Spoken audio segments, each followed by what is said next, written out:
Morning, okay, समझ गया मैं आपका क्वेश्चन क्या है।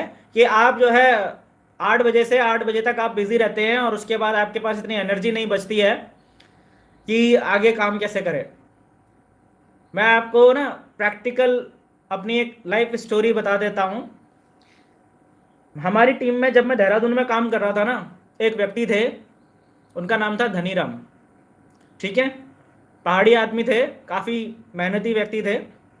और उनका जो टैलेंट था ना, वो टैलेंट ये था उनका कि वो एक स्पेशलिस्ट शेफ थे, शेफ, स्पेशलिस्ट शेफ। जिस रेस्टोरेंट के अंदर वो काम करते थे ना, उस रेस्टोरेंट में वो हेड शेफ थे, हेड शेफ। और उनके अंडर में बहुत सारे शेफ काम करते थे, बहुत अच्छा खासा पे स्केल था उनका। तो उनका क्या था ना, वो हमारे साथ ज्वाइन हो गए और वो काफ़ी एक्साइटेड थे। उन्हें पता था कि यार मैं यहाँ बिजनेस में मैंने झंडे गाड़ देने। लेकिन उनके साथ क्या प्रॉब्लम थी कि उनका जो रेस्टोरेंट था वो सुबह 10 बजे ओपन हो जाता था और उन्हें 9:30 बजे एंटर हो जाना था उसके अंदर में, रेस्टोरेंट के अंदर में। और रात को 12 बजे तक उनको वहाँ पर रहना पड़ता था। तो सुबह 9:30 बजे घुस गए रेस्टोरेंट के अंदर, ठीक है, और रात को 12 बजे उनकी छुट्टी होती थी, कोई ऑफ नहीं। काम कैसे करेगा आदमी भाई? 12 बजे आदमी वहाँ से निकला, वहाँ से उनको घर पहुँचते पहुँचते जो है 12:30 से ऊपर 12:40 12:45 हो जाता था रात में। ठीक है, और उसके बाद फिर आदमी घर जाएगा, थोड़ा फ्रेश व्रेश होगा थोड़ा, ठीक है, खाना पीना तो खा चुका होगा रेस्टोरेंट के अंदर में, तो खाना पीना तो खाएगा नहीं, ठीक है। लेकिन उसके बाद 10-15 मिनट, लगभग 1 बज जाएगा आदमी को सोते सोते, कि सोने के लिए बेड तक पहुंचते पहुंचते 1 तो बज ही जाना है। अब 1 बजे आदमी सोया, उसके बाद 5-6 घंटा तो सोएगा ही ना कम से कम, दिन भर मेहनत करी है। शेफ का काम खड़े खड़े का काम होता है, बैठने का तो होता नहीं, शेफ खड़ा रहता है और दिन भर किचन के अंदर रहता है, भट्टी में, ठीक है।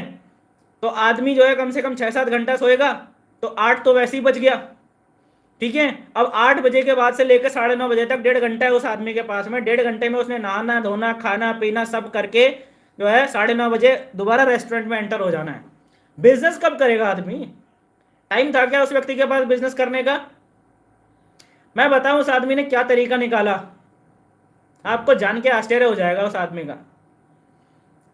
वो आदमी ने, पता है, एक्चुअल में नवंबर लास्ट में उसको मैंने प्लान दिखाया था, और जो उसको नवंबर की जो सैलरी मिली, 3 या 4 दिसंबर को उस व्यक्ति को सैलरी मिली, उसने उसमें ज्वाइन किया दिसंबर में, ठीक है। और फिर उस व्यक्ति ने पता क्या डिसीजन लिया, बोला ऐसे तो काम चलने वाला नहीं है। उसने क्या किया, रात के 12 बजे से 1 बजे का टाइम लिया मुझसे कि सर रात के 12 बजे से 1 बजे मैं आपके साथ काम करूंगा, और उस रात के 12 बजे से 1 बजे के बीच में सर मैं प्लान दिखाऊंगा, आप मेरे साथ चलना, मैं आपको अपने प्रोस्पेक्ट से मिलाऊंगा और मैं प्लान दिखाऊंगा उनको। तो वो आदमी दिन भर के अंदर क्या करता था कि शेफ, एज अ शेफ था वो, ठीक है। तो शेफ बीच बीच में जो उनको थोड़ा बहुत टाइम मिलता था उसमें वो कॉलिंग करता था, बोलता था आज रात को सोना नहीं अपने प्रोस्पेक्ट से, अपने गेस्ट से, जो भी उनका रिश्तेदार है, चाहे उनका मामा है, चाचा है, नाना है, ताऊ है, अंकल है, जो भी है, उनसे बोलता था आज रात को सोना नहीं, आज मैं ड्यूटी के बाद सीधा तुम्हारे घर में आ रहा हूँ, बहुत जरूरी काम है। अब सामने वाला भी सोच में पड़ जाता था, यार रात को 12 बजे ही मेरे घर आ रहा है, रात को 12 बजे ही मेरे घर आ रहा है, ड्यूटी के बाद मेरे घर आ रहा है, तो पता नहीं क्या जरूरी काम होगा। तो वो जो नेगेटिव पॉइंट था ना, उसी को उस व्यक्ति ने अपनी सबसे बड़ी ताकत बना लिया। जो नेगेटिव पॉइंट था कि मेरे पास टाइम ही नहीं है भाई, उसी उसी नेगेटिव पॉइंट को मैं आपको समझाना क्या चाह रहा हूं, उससे उस इंसान ने अपनी सबसे बड़ी ताकत बना लिया। वो कॉल करता था, बोला बहुत जरूरी काम है, ड्यूटी के बाद मैं आ रहा हूं तेरे घर में, सोना मत। सामने वाला, कुछ लोग होते हैं ना रात को पैक लगाने वाले होते हैं, उनको बोल देता रात में पैक मत लगाना, मैं आ रहा हूं। अब मुझे कॉल कर देते थे।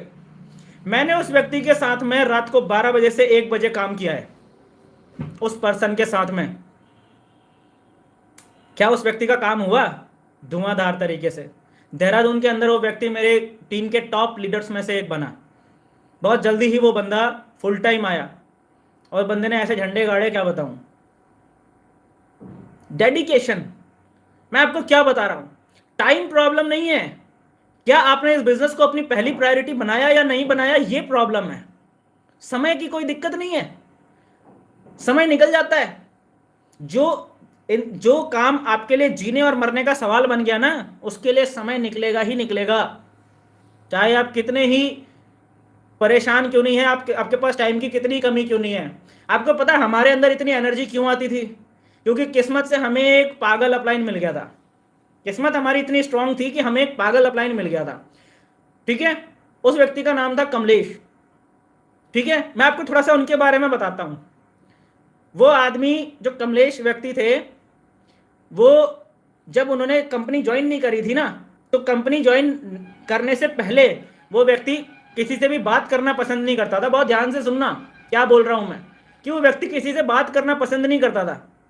वो कमलेश एक ऐसा व्यक्ति था, वो किसी शॉप में जाता था ना कुछ सामान खरीदने के लिए, तो बोलता नहीं था, वो उस चीज पे ऐसे उंगली रख देता था और पैसे रख देता था, ये ले ये प्रोडक्ट, ये ले पैसे, मुंह से कुछ नहीं बोलता था। ऐसा व्यक्ति वो मेरा अपलाइन था। ठीक है, लेकिन जब वो व्यक्ति आया, ज्वाइन किया, उसने नेटवर्क मार्केटिंग की पावर समझ में आई, जब उन्हें समझ में आया कि बोलना तो पड़ेगा, तो फिर ऐसा बोला कि फिर उसको रोकना इम्पॉसिबल था उस व्यक्ति को। वो आदमी ऐसा बोलता था फिर उसके बाद कि अच्छों की बैटरी चार्ज कर देता था, अच्छों की, मतलब वो आदमी एक पावर हाउस बन चुका था। जैसे आज की डेट में पावर बैंक मिलते हैं ना, तो वो पावर बैंक बन चुका था। यूं छूता था सामने वाला चार्ज, यूं छूता था सामने वाला चार्ज। उसके अंदर उतना एक्साइटमेंट, उतना जोश, पता है कैसे आता था? क्योंकि उस व्यक्ति का वाई एकदम क्लियर था। उस व्यक्ति की पहली प्रायोरिटी में था वो काम। एमए करने के बाद वो बंदा होटल के अंदर बर्तन मांजता था। एमए किया हुआ था उस बंदे ने, और वो होटल में बर्तन मांजता था company network marketing business join करने से पहले। ये आलम है मार्केट का, आप समझ रहे हैं? 3,000 रुपए की जॉब करता था वो व्यक्ति। 3,000 रुपए की जॉब करने वाले उस आदमी ने 10,000 रुपए का पैकेज कैसे खरीदा होगा, क्या कैसे ज्वाइन किया होगा उस आदमी ने बिजनेस? वो मेरा अपलाइन था। मैं आपको उनकी एक बात बताता हूं। एक बार क्या हुआ ना, कि वो ऐसी गर्मियों का सीजन आ गया था, गर्मियों का मौसम आ गया था। देहरादून में ठीक ठाक गर्मी पड़ती है, मतलब ठंडा इलाका नहीं है देहरादून, गर्मी पड़ती है ठीक ठाक, वहाँ एसी की जरूरत पड़ जाती है गर्मियों में। ठीक है, तो क्या हुआ, गर्मी का मौसम था, गरीबी थी भाई, 3,000 रुपए की जॉब करता था, थोड़ा बहुत पैसा सेफ शॉप से आना शुरू हुआ था उनके पास में। ठीक है, तो जो है वो आदमी गर्मी में सोता था, जब भी रेस्ट करता था, रात में जब भी रेस्ट करने का टाइम आता था तो एकदम गर्म। तो हुआ क्या, गर्मी लग गई उनको, जॉन्डिस पकड़ लिया, जॉन्डिस। ठीक है, गर्मी के मौसम में डॉक्टर ने बोल दिया भाई धूप में मत निकलना, धूप में मत निकलना वरना मर जाएगा। क्या डॉक्टर की एडवाइस रोक पाई उस कमलेश को? नहीं रोक पाई। समझो मैं क्या बोल रहा हूं, डॉक्टर की एडवाइस उस कमलेश को नहीं रोक पाई। वो आदमी जॉन्डिस की हालत में भी फॉलो अप जारी है, प्लान प्रेजेंटेशन जारी है, करना है तो करना ही है।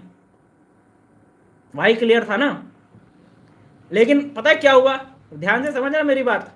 जॉन्डिस की हालत में आदमी गाड़ी चलाएगा, बाइक चलाएगा, तो क्या होगा, कभी भी कहीं पर भी कुछ भी हो सकता है ना। और हुआ उस व्यक्ति के साथ में। एक जगह वो उसकी बाइक जो है थोड़ा सा ऐसे चक्कर जैसा आया, बाइक फिसल गई, पैर टूट गया, पैर में लग गया फ्रैक्चर और लग गया प्लास्टर। क्या उस प्लास्टर ने रोक दिया उस कमलेश को? नहीं रोक पाया, वो प्लास्टर भी नहीं रोक पाया। उन्होंने अपनी टीम का एक जमूरे को पकड़ा कि आजा बाइक तू चलाएगा, चल। अब बाइक चलाने के लिए अपनी टीम से एक लड़के को पकड़ लिया, बोला कि ठीक है मेरे साथ सीखेगा भी, बाइक तू चलाएगा, तेरे को बाइक चलानी आती है ना? हाँ आती है, चल ठीक है आजा। वो प्लास्टर भी नहीं रोक पाया कमलेश को। आप समझ रहे हैं? प्लास्टर लगा हुआ था पैर में और सिर में भी चोट लगी हुई थी। अब पैर में प्लास्टर लगा हुआ है, सिर में चोट लगी हुई है और सामने वाला फॉलो अप कर रहा है, तो प्रोस्पेक्ट की क्या हिम्मत है कि वो मना कर दे? मना कर ही नहीं सकता, प्रोस्पेक्ट मना कर ही नहीं सकता कि मुझे बिजनेस ज्वाइन नहीं करना, क्योंकि उसे सामने वाले की डेडिकेशन दिख रही है। इसे कहते हैं नेटवर्क मार्केटिंग बिजनेस का पागलपन। इसे कहते हैं नेटवर्क मार्केटिंग बिजनेस का, एक बार जिसको धुन चढ़ जाती है ना, उसे फिर कुछ नहीं दिखता। आप समझ रहे हैं? मुझे नहीं लगता कि ये सारी बातें मैंने आपको बताई तो इसके बाद आपके सामने प्रॉब्लम रहेगी टाइम की। टाइम कभी समस्या नहीं होता है, समस्या होती है जीवन की प्राथमिकताएं। नेटवर्क मार्केटिंग बिजनेस जिस दिन तुम्हारे जीवन की पहली प्राथमिकता बन गया, उस दिन तुम्हें दुनिया की कोई ताकत सफल होने से नहीं रोक पाएगी, ये बात समझ लेना। ठीक है, आगे चलते हैं इसके अंदर में।